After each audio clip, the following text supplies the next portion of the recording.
why are you going there if you're just hanging out in a hotel and on the beach? Like, interact with the people, see what their lives is about. See what their daily lives is about, what their culture is like about. Amongst locals.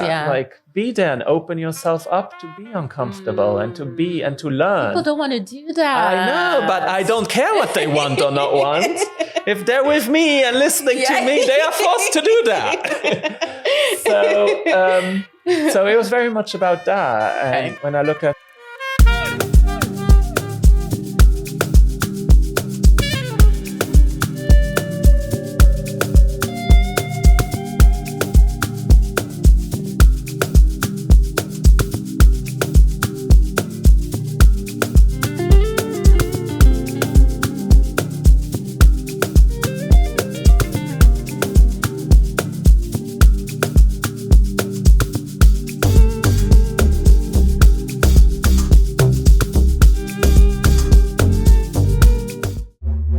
Welcome back to Creative Frequency. In today's episode, we delve into the world of contemporary photography. We'll be exploring how cultural heritage, identity, and history can shape a theatrical aesthetic for visual storytelling. We'll also discuss the responsibilities photographers have when capturing their subjects and the impact of creating both artistically fulfilling and culturally meaningful work. I'm joined by Kim Lang, an emerging contemporary photographer who has gained international recognition through exhibitions in London and Paris. Kim is renowned for his portraits that delve into individuality, identity, and storytelling. By blending documentary influences with a distinct theatrical style, his portraits exude a sense of bold energy and intimacy, often grounded in historical and cultural narratives. Welcome, Kim. Hello. How are you doing? How's life good. Very good. Yeah? Very good. I'm happy to see you. You also look very nice and tan, so you had to travel. From Morocco. Yes, I love it. So for those who are unfamiliar with your work, can you share a little bit about your origin story, where it started and where you are now? My origin sounds like a superhero. Like that. I'd say very, very, very early on. My grandfather did documentary films. So when I was a kid, it was very much like within the family gathering that, I don't know, you discuss like what he would work on next, or you'd watch the footage that he just filmed. Like every time I went to his, like, he had his little editing room. Well, it wasn't that little. His editing room. Yeah. And like he'd always very much show you like, oh, look, I'm working on, I don't know, a film about lions, which was his favorite animal. And then he'd show you like the footage and you just spend like hours there watching that. So these were just like his like personal projects? Or was that wasn't his profession. But I would say he spent most of his time doing that. And he was very good. I think he sold to like National Geographic and stuff. He won a lot of prizes and stuff. So even though it wasn't his profession. So I would credit that. I'd also credit my mom because we traveled a lot. So we actually, because of my grandfather, we traveled a lot as a kid to, I don't know, Namibia, South Africa. That was like the big joy as a kid. Apparently, as the rumors have it, my mom told him like that he doesn't need to give me a gift for like years, but he would, when I'm old enough, he would pay to travel. So he would take me because I would always cry when he went away because I wanted to see the animals. So he did nature documentaries. So that was that. And then my mom, she had this passion, love for Native Americans. So when, I think it was in the same year, maybe not. When I was old enough, she packed me in the backpack and we went to, I think, either North or South Carolina. God knows why, that state, but we went there. And then she made friends in Georgia at a powwow with like this Cherokee family. And we ended up pretty much until 9/11 going like once a year, if not twice or 3 times a year, once for 7 or 8 weeks. Wow. Crossing the country while she was taking photographs. documenting a lot of powwows, which is Native American, like dance festival, cultural gatherings. Okay. Where they come together and celebrate their dance, and it's competitions and stuff, and they wear their traditional gear. And so that was a lot of my childhood. And then she would also take those photographs and back to Luxembourg. Yeah. To share like what it is like to be Native American in the 20th century. Okay. And also I've really like took people that she met, friends from like, I think it was like from the Crow tribe and from the Cherokee to Luxembourg to go to schools and let people know that it's not Pocahontas, you know? And the realities of what it means to be Cherokee, and like, because they're very different and people think of necessarily like teepees and, you know, a feather in your hair, whatever. And like Cherokee, for example, they had wooden houses and they were like pretty much like shirts and stuff, as far as I know. Okay. Blend that with their like pre-colonization, Americanized culture. Okay. So we talk about that. So people opened up that singular narrative of, you know, the fringe and the teepee and the feather, which, as far as I understand, is kind of a blend of all of them. Okay. To be like, oh, like this social groups like that, and then this one is more like that, and then they share common beliefs and common ways of dealing with nature and stuff, but they're also very individual in their own way. Okay. So yeah, I would say that was very much when I was a kid. Also, I'll give credit to my mom because she had a probably not so easy kid, because I was very eager to learn and be the best at everything and express myself creatively. Great kid, but a lot of energy. So, which in Luxembourg wasn't particularly celebrated.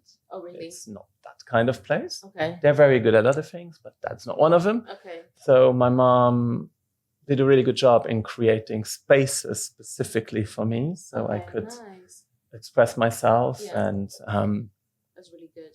Yes, all parents do that. Recognizing what your like needs. nurture and like it wasn't like, oh, you're the best at everything. You still had to be good. Like if you were shit, you've been told that. But it created a space for me to. There's very little I think I can't do. I just like go with the perception. I need to work towards it. It's not like it needs to be earned. It's not deserved. You know. Because I don't know. I was dancing to like Cats a lot, like that VHS of the musical, and like I had dance classes, and then we went to see musicals, and I loved it, and I would sing along a lot and stuff, and I always dressed up and whatnot. So she created that space, which until I moved to London, we did so for like 7-8 years. Okay. Which at first I was like acting, and then I grew into doing also choreography for it and doing costume design. So varied. You've done all of this stuff. You know, that's amazing. Keep it interesting. And did my first like play directing Nightmare Before Christmas. Oh. Tim Burton's Nightmare Before Christmas on stage. So that was a lot of fun. Wow. And it was always about re-envisioning, because it was very like low key with like just, I don't know, a group of misfits that were invited to join. Teenagers always, mostly, not adults, and young kids. Like, so there was a way of like, how do we incorporate young kids into this? How do we take a film and make a stage adaptation? Like, how do we do set design?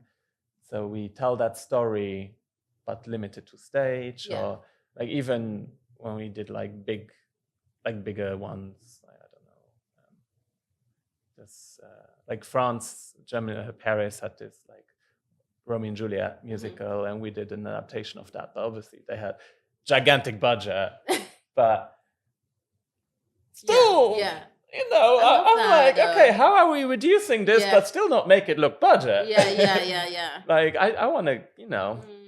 So that, I would say, had a big influence on conceptual thinking and how to tell a story with limitations.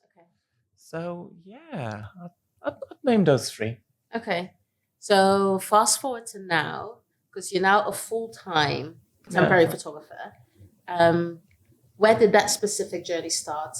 I don't, like, because of that, it's always been kind of in my life. Okay. Where photography specifically, because I wanted to be an animator at Disney and just draw. Yeah. Eventually, that took a lot of detours, and then I ended up in the field of fashion photography. Okay. Which was because I liked photography a lot. Like, I think I got into it again when I was like 15, 16. Because, you know, it was the era of deviant art.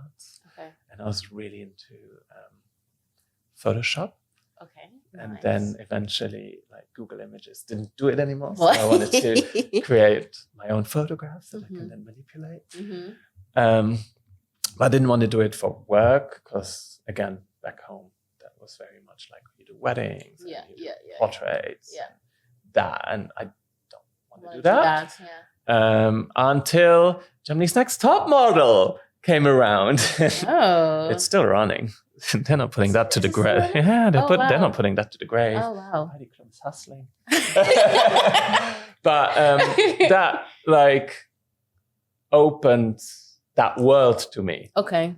And that opened me to the world of fashion. And I looked into, like, more magazines and more shows. And especially when I graduated and I had, like, 6 months of studying in Germany, which I didn't love. So in my free time, I spent a lot of time looking into fashion. And when I applied for London, I was going to do commercial design and advertising and something like that. And then, I don't know, somebody made me click on London College of Fashion. And I saw fashion photography, which I didn't really know was a thing. Like a direction of photography in itself. I still, even though I watched Rankin for Germany's Next Top Model and stuff, do this, I still would think, oh yeah, that's, you know, you do everything. And I didn't realize that's a niche that you can just focus on. So that's sort of how I ended up there, because it did feel like essentially doing what I did for theater, but in a more, I don't know, broader stage. Because you have hair and makeup, you have costume / fashion, you have set design, you have all these things. But you also, I don't know, it's less limited than theater, I guess. Because you can go into art, you can go into documentary, you can go into fashion and stay fashion. So it's a bit broader. Okay. So it's still like a mix of like fashion photography, but also the very conceptual visual storytelling. It's always about story. People know you for the themes that you really incorporate in your images. How deep does the travels and the cultural upbringing or the cultural background really infuse in your work? How does that really come together? A lot. I think it's more so when I started to work, which then allowed you're earning money, so you can put that to rest. You don't have to chase like you're in anymore. When I ask myself a bit more, what do I have to bring? Like what influenced me in life? And how can I transform that into my own voice? I was a bit more conscious about it, but I've always traveled like that's I don't like going to like fancy restaurants and stuff like that. That's where I spend my money. Okay. And it's not about luxurious travels either. It's like the luxury is that I'm there. The luxury is that I get to experience it. I don't need to be in a fancy hotel and be treated like a king. That's if money can buy it, it's not real. So the luxury is to be there. And so I just found ways to... So I would section my work into 3 categories. So there's travel, there's the luxury sector, which is mostly my professional stuff. And then there is the creative section. And I do think they interact and they intersect because...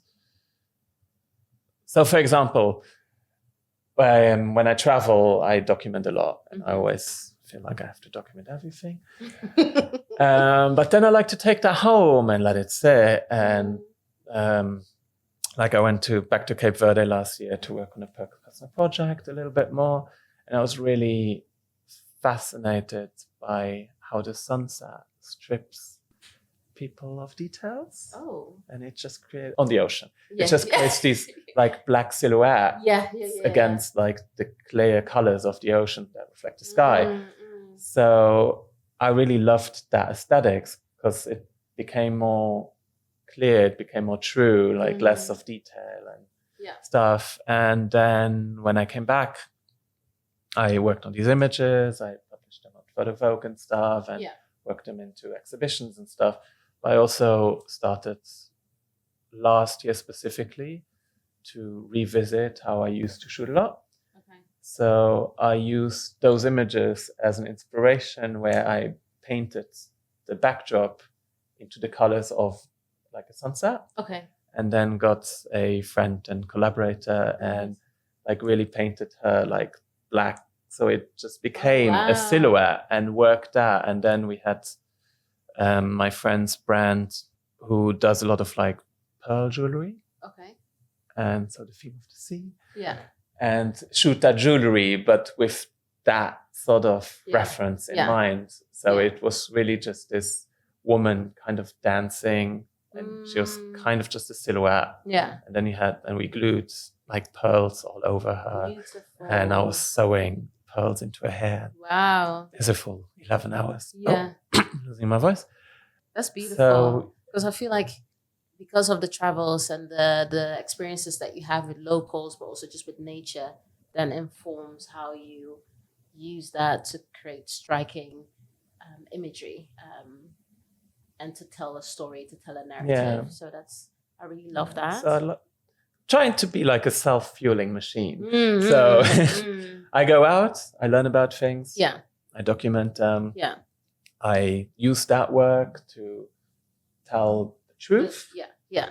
Then I also like that to influence me in my creative work. Use that to create the fiction, the fantasy. And also what I do there, take aspects where I'm allowed to express myself and experiment with things into when I shoot like luxury, fashion, editorial for hotels, whatever. Like more like on the technical side, the way I lit something. But learn the emotional values I gained from personal work. Adapt that in other ways. Learn how to, I don't know, create that feeling of nostalgia or create that feeling, and then adapt that in your professional work.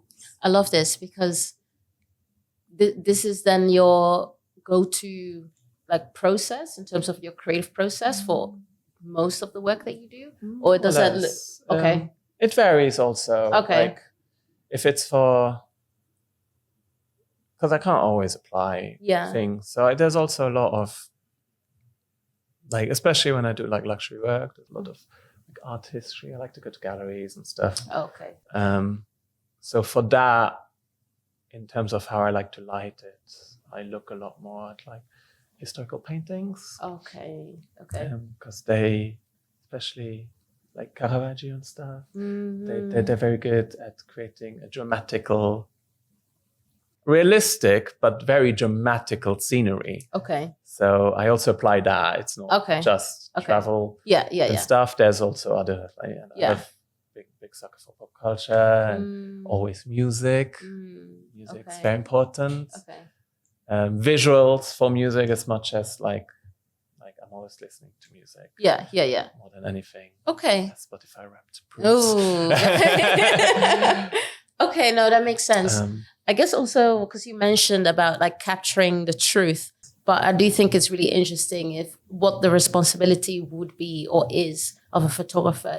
Is it about capturing the truth or capturing the entire context so that people can be informed in a way that the scenery is what it is, as how it is presented, or is it just a piece, an artistic piece where you are manipulating the context, therefore you are manipulating truth and how things should appear? I don't think truth exists. Let's start there. It's all just narrative and how you use perception. Okay. There's many truths. I think, we all hold responsibility in everything. Everything we say, every word has power, whoever you talk. Yeah. So I wouldn't say photography or photographers more or less do that, but you do, I think, should be aware of what you're doing and do it with intention. Okay. Whether that is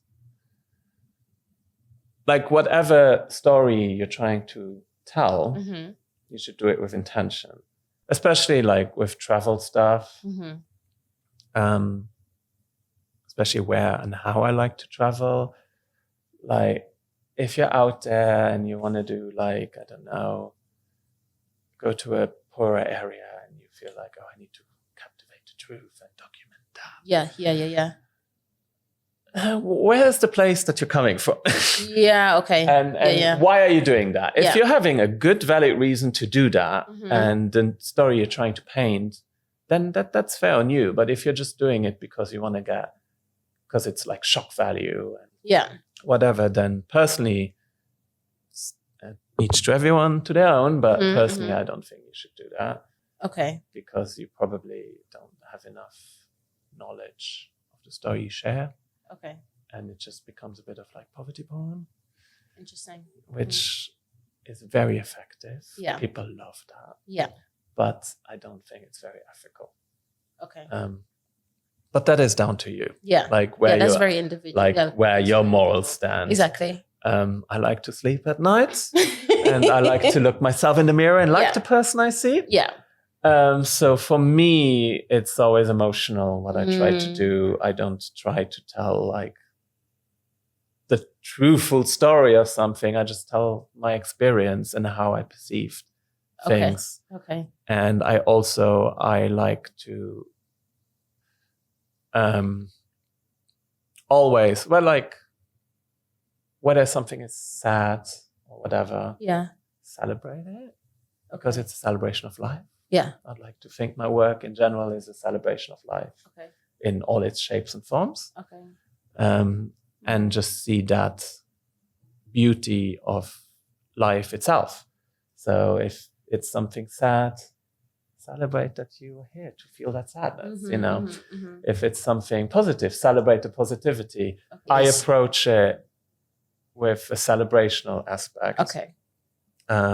I think with whatever I do. And sometimes you take a photo. And also especially when I travel, I try to ask people as much as I can if it's a portrait of them. Okay. Just, I want to be okay. Yeah. You want to be respectful. I don't. It works for the people like raw street photography, but it doesn't work for me. I've tried it. I never really liked those images. Okay. I still every now and then do it because you do get shy or whatever. And very, very, very, very rarely do I enjoy these images. Okay. But sometimes you do. I've shot some bangers, like,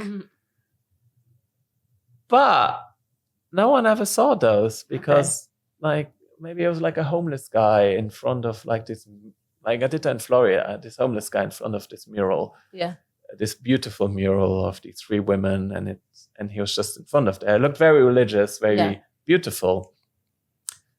But I also, when I took it, and then the guy was like, "Oh, like don't take photos." Oh no, I'm just taking photos of the mural.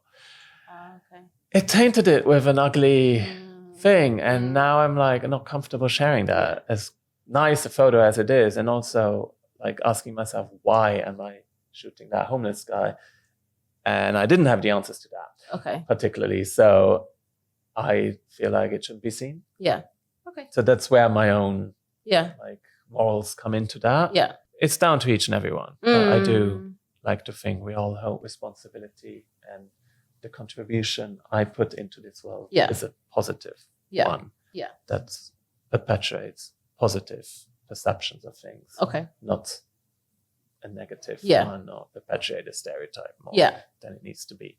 To go to the academic side, your academic pathway. So you studied Egyptology, and art history before you transitioned into communication design and then ultimately photography. How have these academic experiences influenced your artistic vision? At university, it was a bit of a letdown. Really? Was it a letdown? Where I studied it, my mindset and what I had to study was not right. But both I did sort of more as a gap between like moving away. Because I wanted to apply for London. And but I missed the deadline. So I had like a year. And then my mom was not very happy with me just chilling at home. So she made me go to university in Germany. And with my degree, the only thing I could do was art. But I loved art history. Like I learned it in high school a lot. But that was more about the artist and like the meaning behind their work. Whereas art history, when I studied it in university, that semester, I only did 1 semester, I don't want to trash the whole thing. It was very much about, Roman pillars and coins and, why a curl like this, you can recognize that it's Julius Caesar, and a curl like this in the hair, you can recognize that it's Marcus. And it's like, it's very dry. And Egyptology the same. Like I love ancient cultures, especially ancient Egypt. Always have, even as a kid. And I love mythology, all kinds of mythology, but I always end up with Greek and Egyptian mythology, like belief systems. And I'm not religious in any way, but I do like to like hear these stories and see how people, saw the world. Yeah.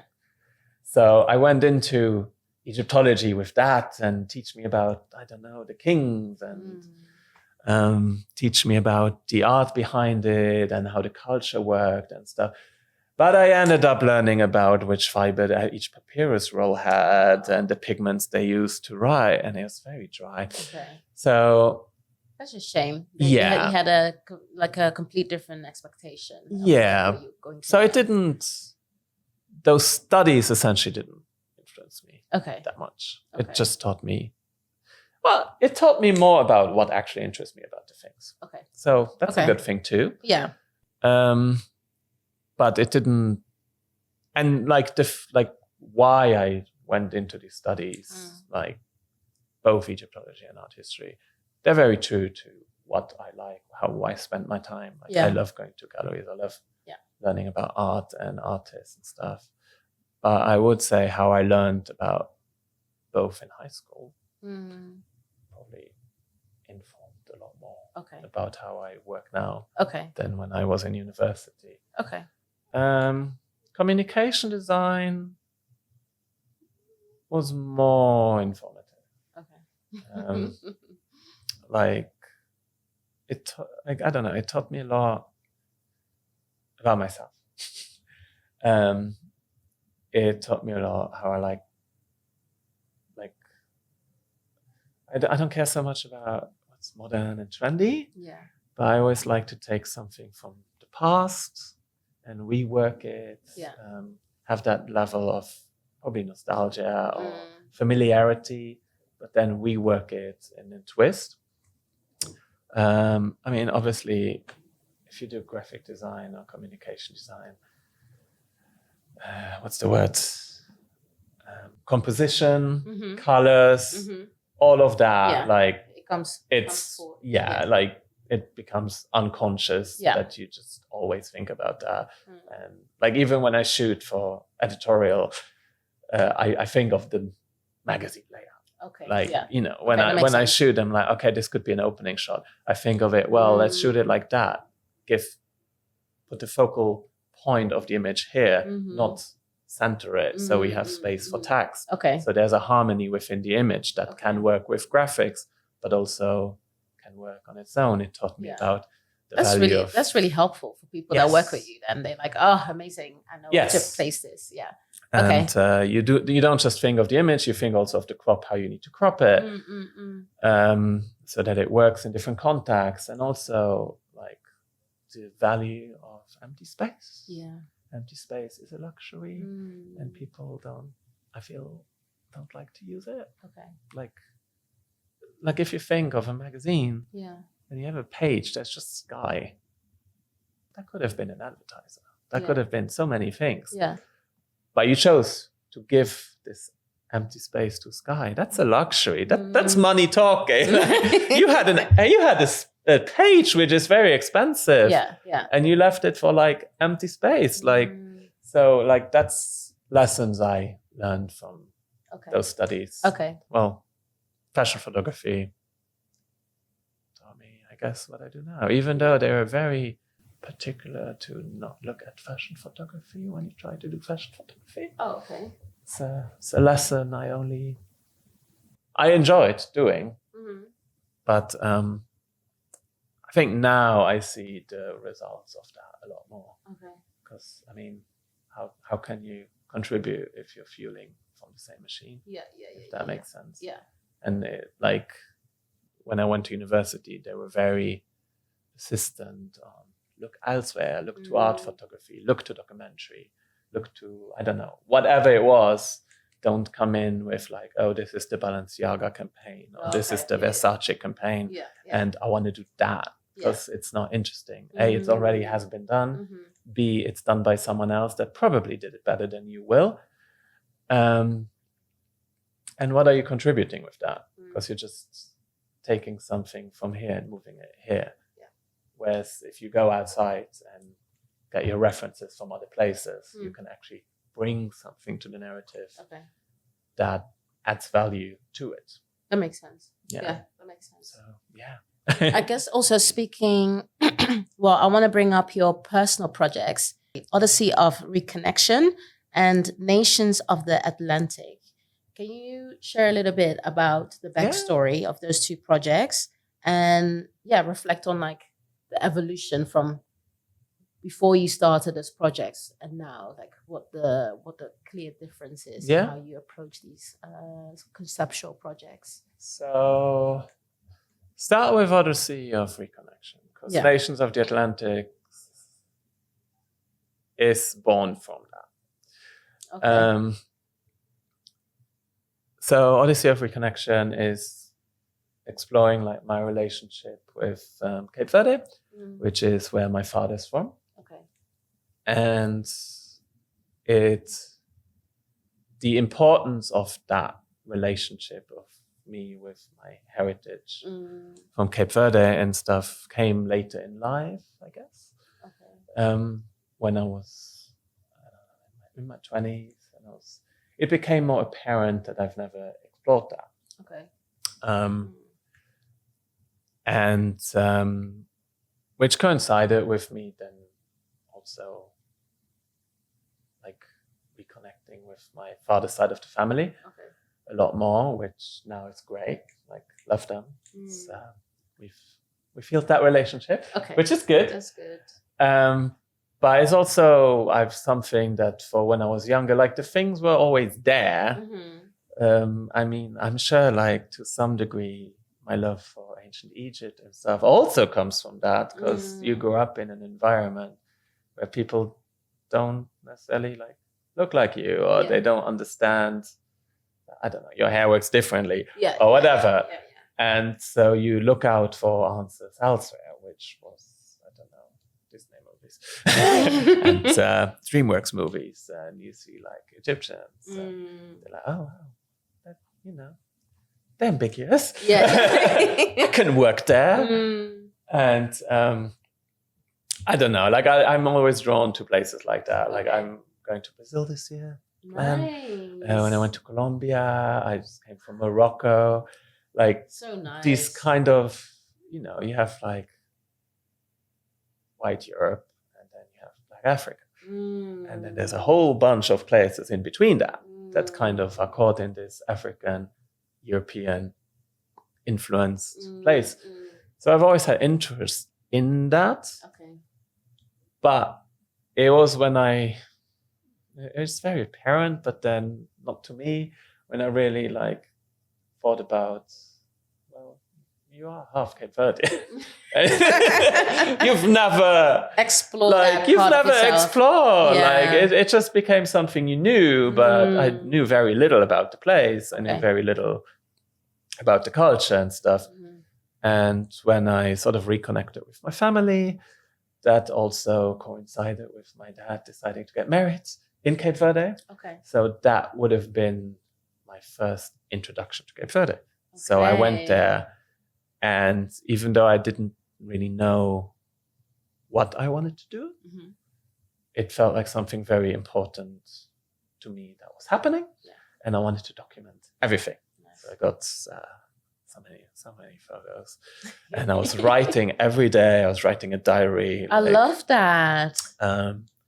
And there's a lot happening. Like emotionally, it's very like, you know, you have a wedding. You also the first time for almost 3 weeks with your family, which you've very rarely seen, it's like an event here, an event there. But that's about it. And you're also in a place that, like, you know, your father's side is from, and that you do really connect with, even though you didn't grow up with it. And it always has been there, even though you didn't know it was there. I kind of wanted to naively work on a book, like a photo book, which when I came back I did, and it's kind of done. Like I got one version printed. That was it. And then I had the photos published in a couple of magazines, like knee journals, which was very nice. And also recently, though, like in the Accessible magazine and stuff. But I didn't really know what I was doing with it. It was just, at the time, it was very much about family. And my own relation to that. But, I mean, this was in 2018. This is now 7 years ago. I still always went back to those photos, and then I reworked them into a more documentary way. I particularly took this photograph of this fisherman holding like this hammerhead shark, and he just came from the sunset. It was the end of the day. My family took the bus, but I wanted to walk back to my grandmother's house, and he was there with this shark, and I was like, this is so amazingly otherworldly to me. I see sharks on TV. To you, it's like a resource that you live off. And to have this connection with the ocean, and that's your reality. So, and also like it was in sunset, so everything looks pretty. So I asked this man if I could take a portrait. And he's like, yeah, and very proud, like, Cape Verde is the best place to shoot because they are hungry for photos. That's so funny. They're so proud in presenting themselves and be seen. Not everyone, but 98% of the time when I ask people, like, can I take a photo? They're like, yes, do it. And they're ready. And they're not bothered by it. And there's a pride in who they are and where they are and what they show you. So that was probably the first time I was there taking a documentary work that I thought had value, also because I had that approach of like, I'm asking you, I got your yes, you can do this. You had ease with that, which very much has changed how I approach that moving forward. And so essentially over the years, I tried to find more of my work that I took there within that space. So less about family like stuff and more about my interaction with the culture, with the people, with the land. Which then led me to revisit everything and create Odyssey of Reconnection.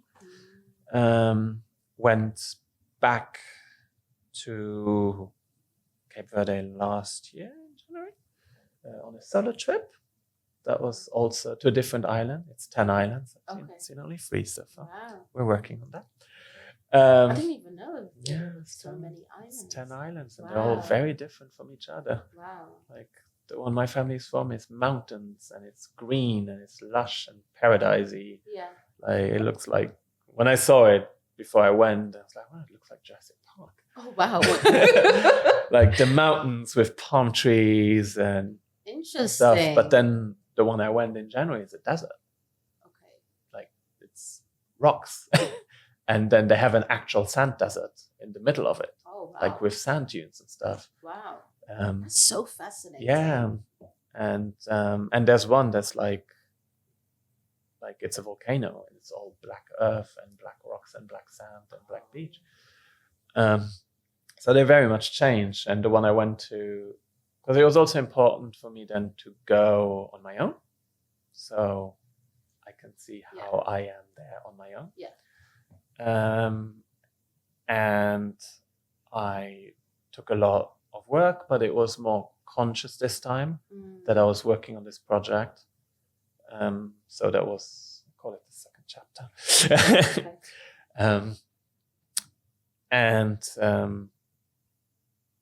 Where am I? So I was taking a lot more conscious with that project in mind, which I then showcased in Colombia. Because I had the opportunity to do an exhibition at the French Alliance in Colombia. Very random, but here we are. And so I showcased that because I thought that is also an interesting perspective because it's a mixed culture of African and European influences. And Colombia also has that history.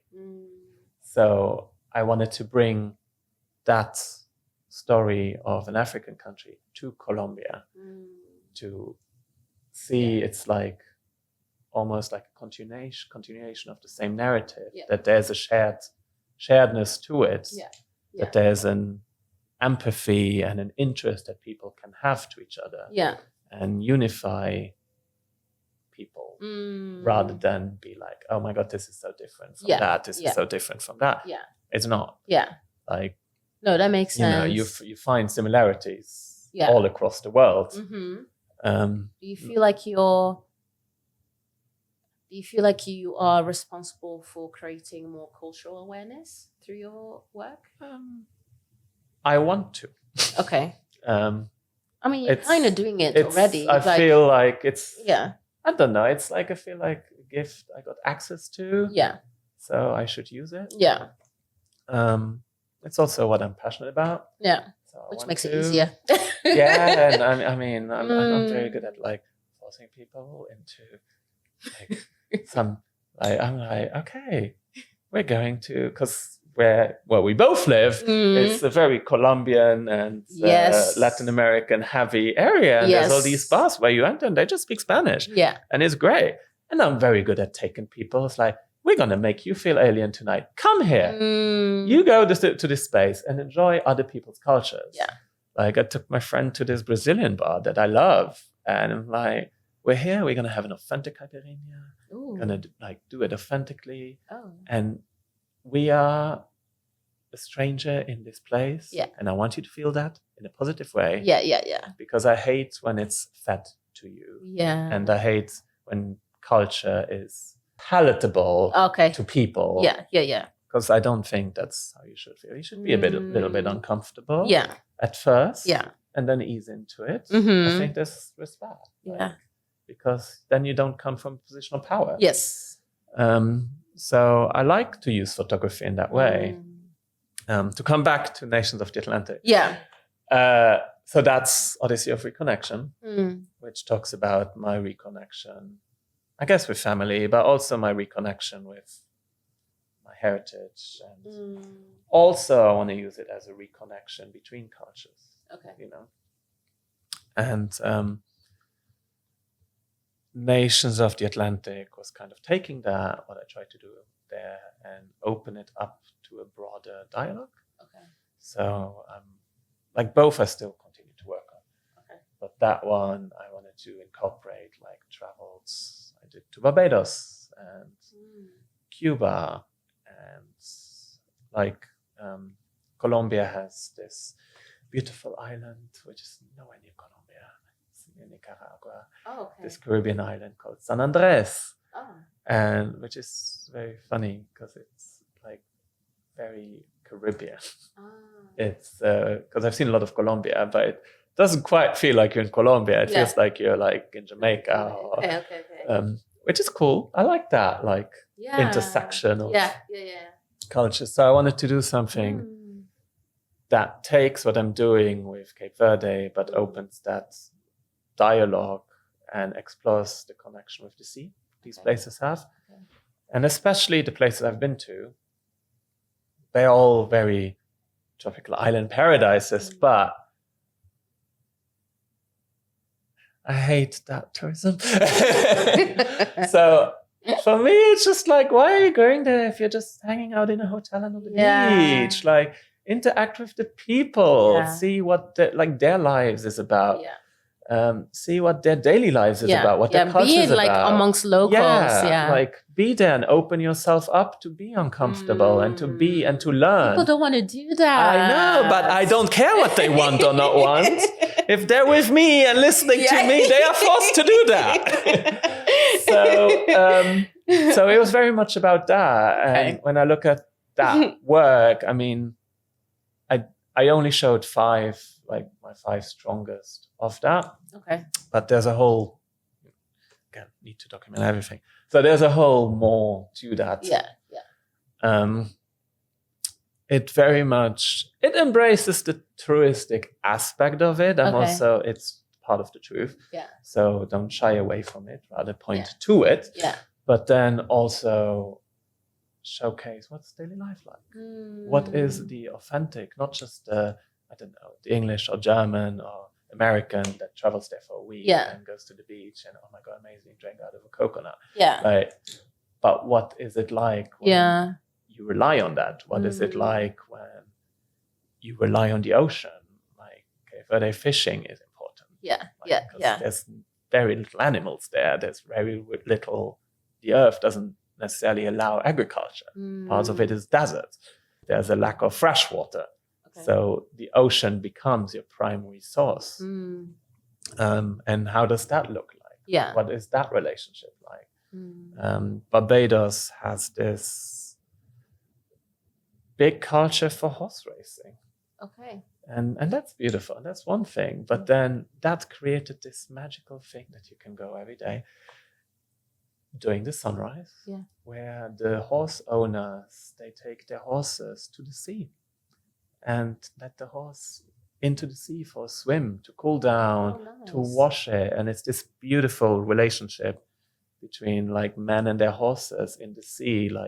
For them, it's very normal, but for me, that was so mythological also, because in Greek mythology, the horse comes from Poseidon, from the sea. So to see that relationship in the ocean felt very authentic. Yeah. So that became, and then that, when we were in San Andres, I saw a guy on a horse on the beach, riding, and he what happens in sunset? He's like coming out of sunset, it's like on this horse. And it's like, my camera wasn't there. So it's like, no. But then that night, that's so funny. Because I couldn't capture that, like that made me so frustrated because it seemed like such a magical moment. Again, exploring that relationship of animal and person with the sea. Yeah. That made me research, which I ended up learning that they actually have like a horse riding culture, but then because of tourism, they started moving it from the beach into the inland. Okay. Because of tourism. Okay. So the beaches were full of people and stuff. Okay. So it was harder to ride. Okay. But I also remembered that from Barbados, well, they do at sunrise, you know, they were all on the beach. So I took that knowledge that I gained and went out at sunrise and just be like, you know what, at least you tried. Yeah. And then when I was ready to give up, I saw this guy on a horse having his training on a beach. Okay. And I asked him if I could document, like take a portrait of him. And he was more than happy to do that. So that's how that photograph, which was exhibited, contributed to that. And I enjoyed that there's a dialogue between Barbados, between San Andres. I enjoyed that there's a dialogue between Cape Verde and, I don't remember. Was it Colombia? No? Yeah, there's dialogues. Yeah. So Nations of Atlantic very much talks on that. I love that. And I mean... Oh, sorry. No, sorry. So that's sort of what I focus on now a bit in my personal work. And now I went to Morocco for surfing, which I didn't know. Morocco. I'd never put Morocco and surfing together, which is another relationship with the sea. Yeah. Of like how these cultures keeps coming back with the sea. Yeah, keeps coming back. We'll see if we're gonna include that. It's not an island, so technically. But we can broaden it up. I love that. Let's say with one of the projects that you exhibited, what was the main response to the project between people that saw it outside of the exhibition space and those who saw it at the gallery space or like exhibition gallery space? Never thought of that. But good question. I think with outside the exhibition space, when I post things on Instagram, people see it very aesthetically. They see, oh, it's beautiful, whatever. They don't necessarily see it in the context of it's linked to a place. Okay. So they see beautiful images. Yeah. And they're a lot of times very intrigued about who's this person. Okay. So it's about the subject. It's about the subject, which is nice. Yeah. I like to shoot random people, but I also want to give them the same stage narrative than when I shoot, I don't know, actors or whatever. Yeah. Like to me, they're all the same. You're just people doing your thing. So whether you craft a vase in a tourist shop or whether you're out in a film, I should approach it the same way. Yeah. So it's nice when people are interested in the individual aspect of it.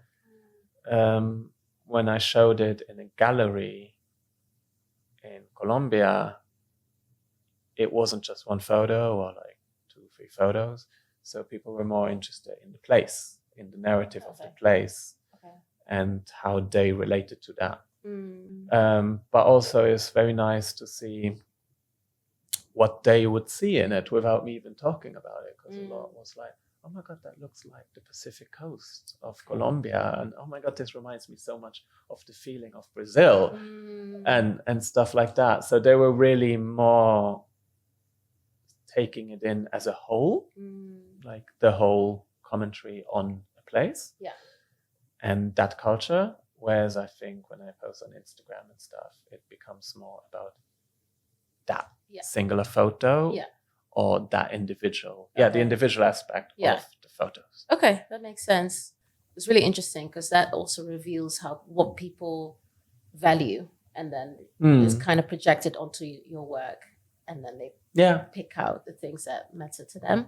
I guess also what I wanted to ask, for those who are aspiring photographers, you going through this journey and now doing the thing that you really love as of today as well, what advice would you give those people?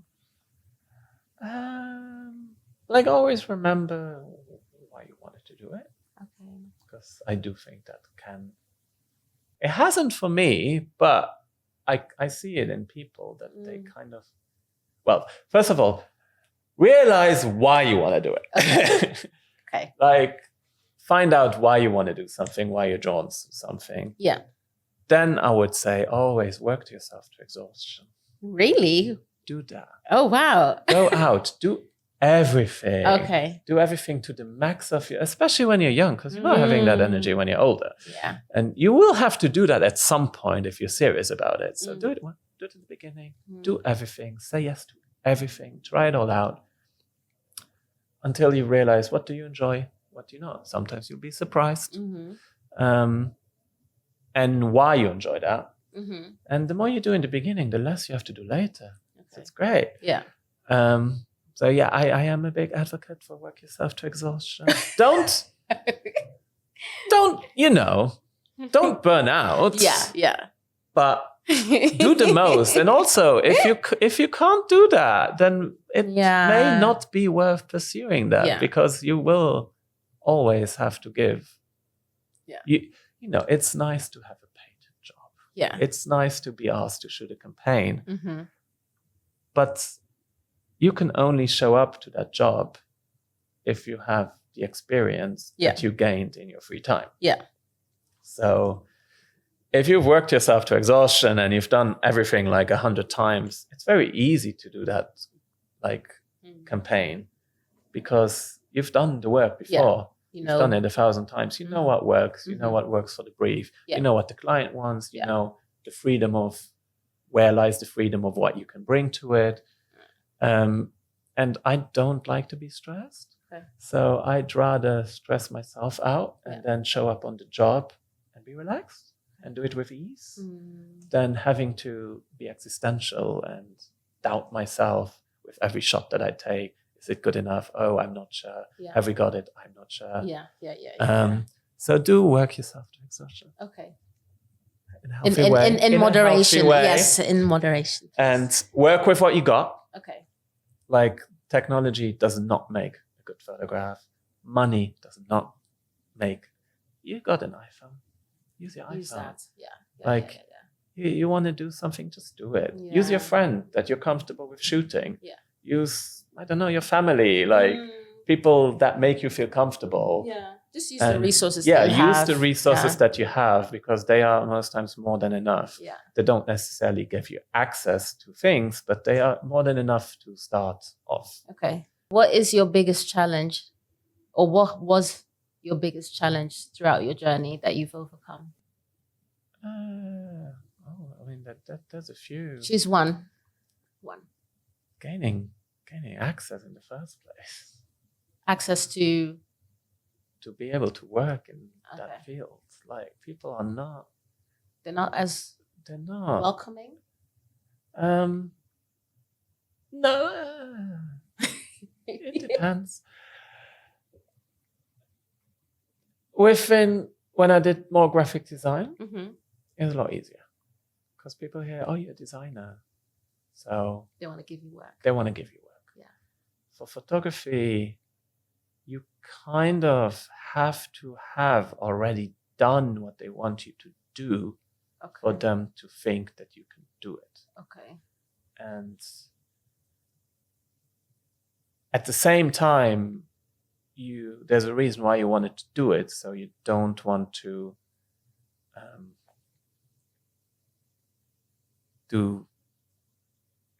change your voice, change what you do to fit into narrative. So I think, it took some time to find a way to make my work palatable for people. And it took quite some time to find people. There's always people you collaborated with, but to get magazines to actually want to commission you for work. I found it in a very random place because the magazine I work with a lot now within the field of luxury, like there was the editor who I designed for first, who saw my website, which was very wild. Like I was out there doing like sci-fi shoots, and, like doing all kinds of crazy stuff, and he looked at that and somehow he said, "Yes, I want let's him. start you off. Let's give you this."